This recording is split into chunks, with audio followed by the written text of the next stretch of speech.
स्वागत है आपका पीटीसी न्यूज में। मैं सुमन कश्यप आपके साथ और हाजिर है आपके सामने हरियाणा की तमाम बड़ी खबरों को लेकर। बुलेटिन की शुरुआत करेंगे, लेकिन पहले नजर डालते हैं हेडलाइंस पर।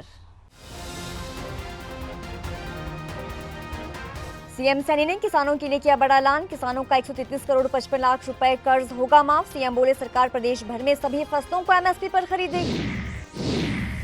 एक पेड़ मां के नाम उद्देश्य से राहगीरी कार्यक्रम का आयोजन। सीएम नैप सिंह सैनी पहुंचे बतौर मुख्य अतिथि। सीएम ने की पर्यावरण को बचाने की अपील। तो वहीं फरीदाबाद में लीडर कॉन्क्लेव का आयोजन। शिक्षा मंत्री सीमा त्रिखा पहुंची बतौर मुख्य अतिथि। प्राइवेट स्कूलों से जुड़ी समस्याओं को हल करने का दिया आश्वासन। फरीदाबाद पहुंचे हरियाणा के पूर्व डिप्टी सीएम दुष्यंत चौटाला। पृथला विधानसभा के 10 गांवों का कर रहे हैं दौरा। कांग्रेस किसानों की 73 एकड़ जमीन हड़पने का हिसाब दे, ये कहा दुष्यंत चौटाला ने।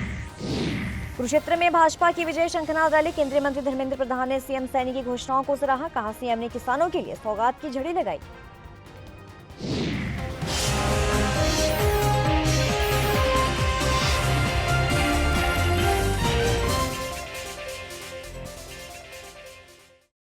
और अब खबरें विस्तार से। सीएम नैप सिंह सैनी ने कुरुक्षेत्र में विजय शंखनाद रैली में बड़ी घोषणा की। सीएम ने किसानों का 133 करोड़ 55 लाख रुपए का कर्ज माफ करने का ऐलान किया। उन्होंने कहा कि किसानों को पुराने बंद हो चुके ट्यूबवेलों को दूसरी जगह लगाने पर कोई दिक्कत नहीं होगी। उन्होंने ये भी कहा कि अब सरकार प्रदेश भर में सभी फसलों को एमएसपी पर खरीदेगी। पहले 14 फसलों की खरीद होती थी। कांग्रेस पर निशाना साधते हुए सीएम ने कहा कि कांग्रेस नई तकनीक से झूठ फैलाकर सरकार बनाना चाहती है और लोगों को इससे बचकर रहना होगा। सुनिए क्या कुछ कहा। आज मैं ये घोषणा करता हूं कि आज तक प्रदेश के किसानों को की तरफ से पिछले अभियान का जो 133 करोड़ 55 लाख 48 हजार रुपए बकाया था, आज उसको माफ करने की मैं घोषणा करता हूं। इससे हरियाणा के किसानों को हर वर्ष लगभग 54 करोड़ रुपए की लागत की राहत मेरे हरियाणा प्रदेश के किसानों को मिलेगी। मैं आज इस पवित्र भूमि से किसानों की एक बड़ी समस्या जो नए ट्यूबवेल कनेक्शन लेने के लिए 3 स्टार की मोटर की खरीद का था, उसके लिए भी मैं घोषणा करता हूं कि 27 जून को घोषणा की थी कि 31 दिसंबर 2023 तक आवेदन करने वाले सभी किसानों को ट्यूबवेल कनेक्शन दिए जाएंगे। मैंने ये 27 जून को पिछले दिनों घोषणा की थी। यह भी घोषणा की थी कि जिन किसानों को पुराने ट्यूबवेल खराब होने पर दोबारा किसी जगह पर बोर करना पड़ता है, उन ट्यूबवेलों पर सौर ऊर्जा की शर्त लागू नहीं होगी। उन्हें पहले से आ रही बिजली के कनेक्शन ही पर ही चलाया जाएगा। ये भी घोषणा मैंने पिछले दिनों की थी। मैंने ये भी घोषणा की थी कि 19 जुलाई को एक घोषणा यह भी थी कि ऐसे सभी किसान जिनके ट्रांसफार्मर बिजली निगमों द्वारा वो खराब हो जाते थे और बदलने के लिए किसानों से चार्ज लेते थे, हमने अब ये घोषणा की थी कि किसी भी किसान से अगर ट्रांसफार्मर जो बिजली विभाग का है वो खराब हो जाएगा तो उसका खर्चा वो किसान से नहीं लिया जाएगा। ये भी घोषणा हमने पिछले दिनों की थी। कुरुक्षेत्र में जनता को संबोधित करते हुए मुख्यमंत्री नैप सिंह सैनी ने कहा कि प्रदेश को एक दृष्टि से हमारी सरकार ने देखा है, एक दृष्टि से हमारी सरकार ने प्रदेश का विकास करवाया है। आज हरियाणा के विकास की चर्चा हर जगह गर्व के साथ होती है। अन्य राज्य भी हमारी नीतियां अपना रहे हैं। से विकास किया है हमने। जिला शहर हल्के से ऊपर उठ करके प्रदेश को एक दृष्टि से हमारी सरकार ने देखा है। एक दृष्टि से हमने हरियाणा का विकास किया है।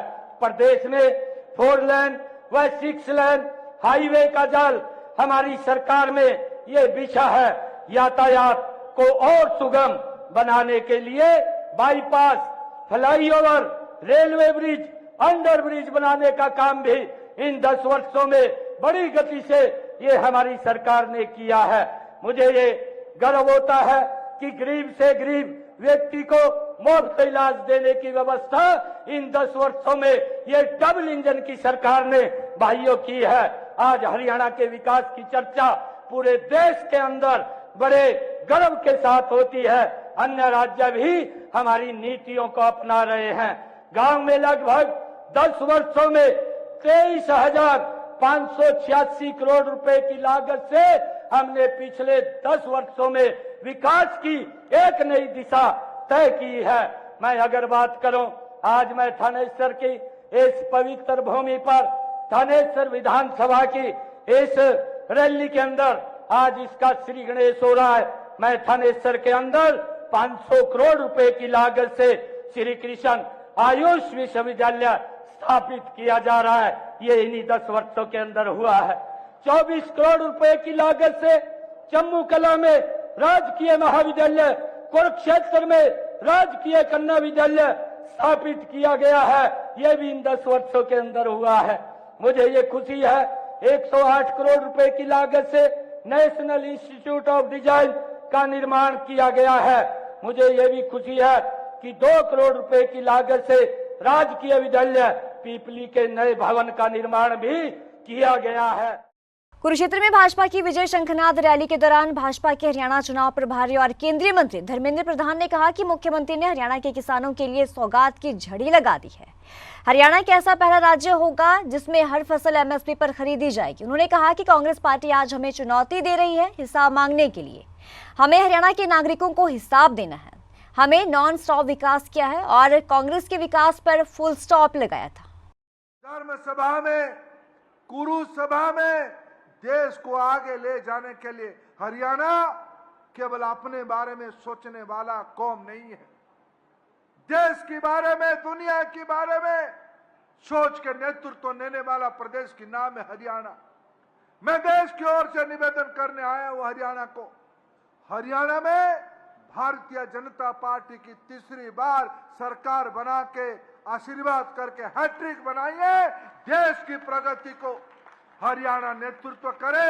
इन्हीं शब्दों के साथ मैं फिर आप सभी को धन्यवाद देता हूं। भारत माता की, नरेंद्र मोदी जिंदाबाद,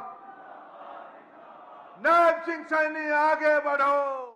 पंचकुला के सेक्टर 5 में एक पेड़ मां के नाम उद्देश्य से राहगिरी कार्यक्रम का आयोजन किया गया। कार्यक्रम में हरियाणा के मुख्यमंत्री नायब सिंह सैनी बतौर मुख्य अतिथि और हरियाणा विधानसभा स्पीकर ज्ञानचंद गुप्ता विशिष्ट अतिथि के तौर पर पहुंचे। इस दौरान हरियाणा के मुख्यमंत्री नायब सिंह सैनी द्वारा सभी आयोजन और स्टॉल पर जाकर आयोजकों से बातचीत की और सभी को एक पेड़ मां के नाम का संदेश दिया और पर्यावरण को बचाने की अपील भी की। आगे कहा कि इस तरह के कार्यक्रमों से सभी लोगों को अपनी कला का प्रदर्शन करने का मौका मिलता है। राहगिरी का कार्यक्रम, इसकी थीम एक पेड़ मां के नाम, और इसमें सभी शहर के गणमान्य लोग, स्कूलों के बच्चे, हर व्यक्ति इस राहगिरी कार्यक्रम में पार्टिसिपेट करता है। और एक बहुत अच्छा ये कार्यक्रम है जिससे हर व्यक्ति को अलग अलग यहाँ पर प्रदर्शन करने का भी जो उनको प्रतिभा, उनको मंच मिलता है, वो भी देखने को मिलता है।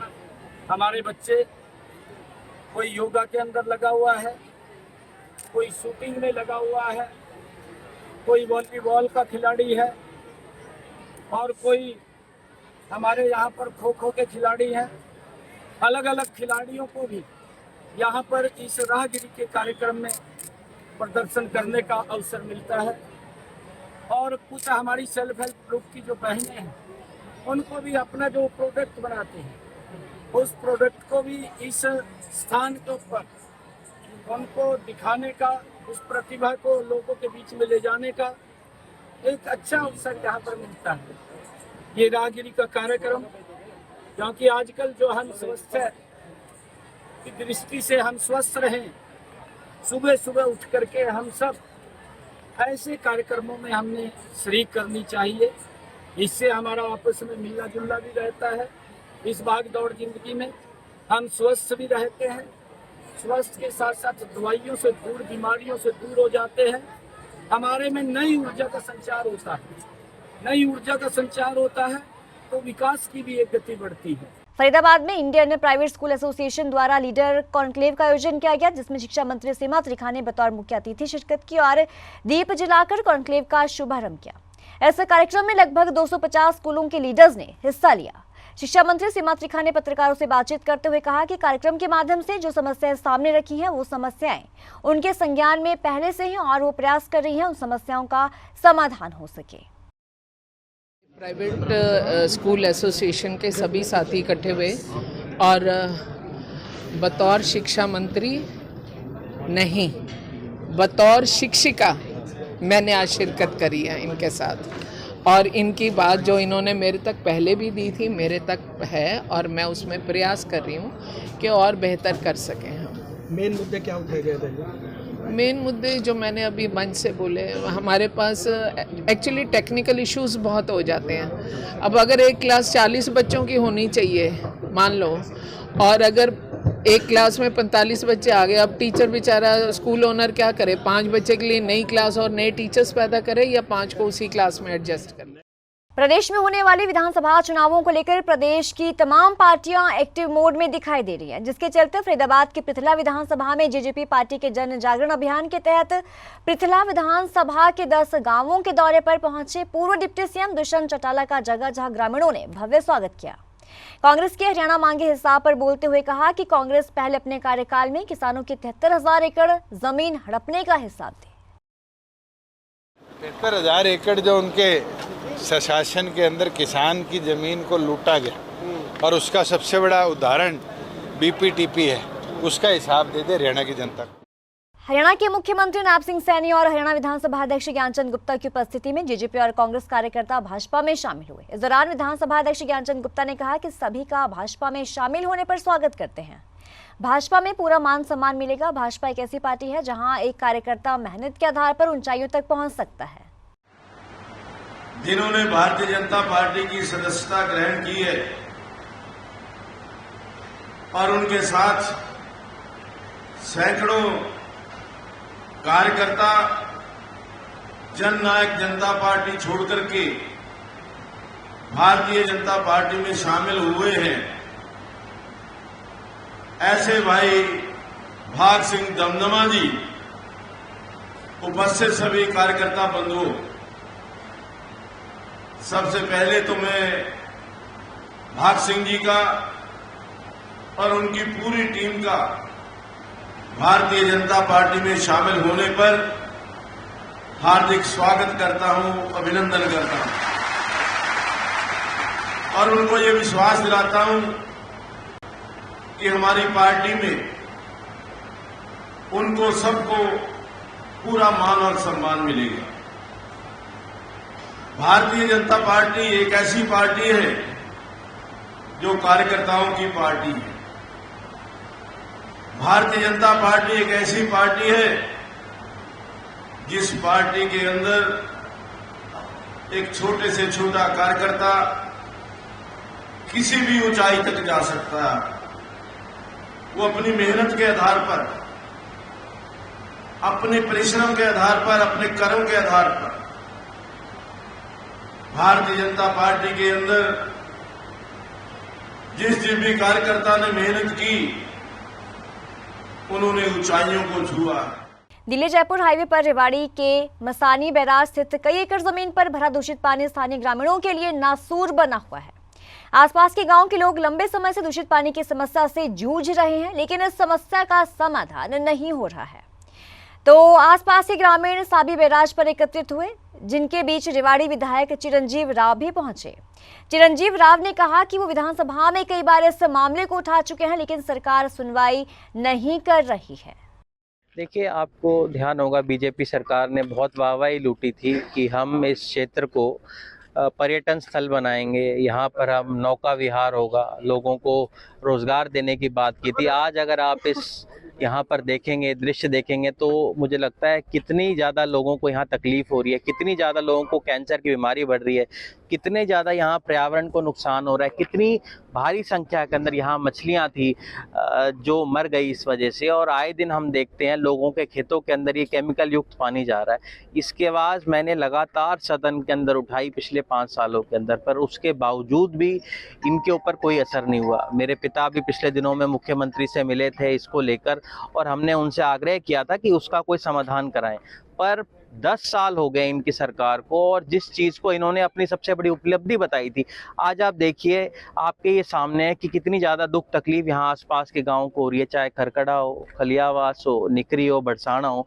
इन सभी गाँव जो आसपास 15-20 गाँव हैं, उनको ये केमिकल युक्त पानी पीने के ऊपर मजबूर हो रहे हैं। हमारी ज़मीनें कितनी ख़राब हो रही हैं। तो मुझे लगता है बीजेपी सरकार ने, जिसने पिछले 10 साल के अंदर इस और ध्यान नहीं दिया, आज उसका खमियाजा यहाँ के लोग भुगत रहे हैं। पेरिस ओलंपिक के दौरान चरखी दादरी की भांजी मनु भाकर ने ननिहाल में मेडलों की हैट्रिक बनाने की आस को लेकर जहां पूरे जश्न की तैयारियों के साथ मैच पर नजरें टिकी हुई थी, तो वहीं ननिहाल को मनु भाकर की हैट्रिक नहीं बनने पर मलाल रहा। हालांकि मनु द्वारा 2 मेडलों के साथ रिकॉर्ड बनाने पर ननिहाल में नाच गाते हुए पूरा जश्न मनाया और मिठाइयां बांटते हुए भविष्य में होने वाली ओलंपिक में मनु से गोल्ड मेडल जीतने की आस जताई। नानी ने कहा कि मनु बेटी की उम्र अभी छोटी है और इस उम्र में बेटी ने 2 मेडल जीतकर रिकॉर्ड बनाया। तो वहीं मामा सोमवीर ने कहा कि उनकी भांजी से ओलंपिक में गोल्ड के साथ हैट्रिक बनाने की आशा थी, फिर भी छोटी उम्र में उपलब्धि मिलने पर खुशी है। जी मैं मनु का छोटा मामा हूँ और ये मनु के बड़े मामा हैं। मेरा नाम सोमवीर है और ये युद्धवीर सिंह है। और आज का मैच बहुत अच्छा शुरू हुआ था, लेकिन लास्ट पॉइंट पर जाके जस्ट बिटिया कुछ पॉइंट से ही जस्ट मिस कर गई। लेकिन हमें बहुत मलाल है इस चीज़ का, और हमसे ज़्यादा तो जो वहाँ पे खड़ी थी जिसके हाथ में पिस्टल था उस पर ज़्यादा प्रेशर था, पूरे देश का प्रेशर था। लेकिन वो भी उसने अच्छा खेल दिखाया। लेकिन हार जीत मैच में चलती रहती है। और बेटी 2 मेडल ऑलरेडी लेके आ चुकी है, रिकॉर्ड बना चुकी है। आज हैट्रिक का चांस था, जस्ट मिस कर गई। कोई नहीं, अभी आगे आने वाले और जो भी मैचेस होंगे अच्छा करेगी, और भी बहुत सारे ओलंपिक उसे अभी खेलने हैं। तो इस बात की हमें कोई मलाल नहीं है कि इतना ज़्यादा गम नहीं है कि आज वो मेडल नहीं लाई तो हम खुशी नहीं मनाएंगे। हम खुशी मनाएंगे जो बेटी 2 मेडल देश के लिए लेके आई है, देश के नाम किए हैं, उसका जोरों से जश्न चलेगा। तो ये थी अब तक की खास खबरों की ज्यादा अपडेट के लिए आप जुड़े रहिए पीटीसी न्यूज के साथ।